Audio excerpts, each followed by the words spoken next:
Yo, what's up? For today's video ay samahan nyo kong ikwento ang istorya ni Kupal the Explorer. Sa mga pagkakataong to guys ay hindi ako makatulog dahil sa dami ng kumakalat na lamok. Kaya ang naisipan ko na lang muna ay ang mag-ikot-ikot at maglagaw-lagaw kahit papano. Para naman kasi kahit papano, hindi tayo magiging curious sa bandang huli. Kaya naman dahil sa kakulitan ng pag-iisip at kamay, ayun, gumalaw. At nakita ko na ang wifi yan. Kaya nga sa simula pa lang ay agad akong nag-connect.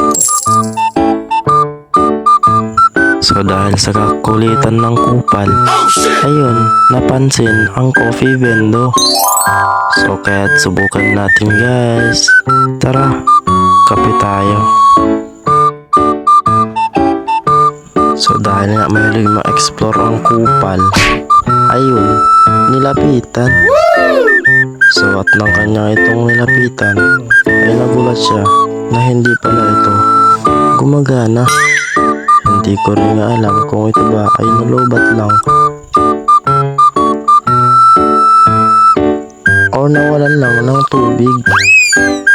Kaya naman ang sinabi niya, kaya naman dahil sa kakulitan ng kamay, ayun, napahamak at tumantong sa kamalasan.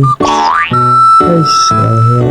So hanggang doon lang muna guys ang kwento ni Kupal the Explorer.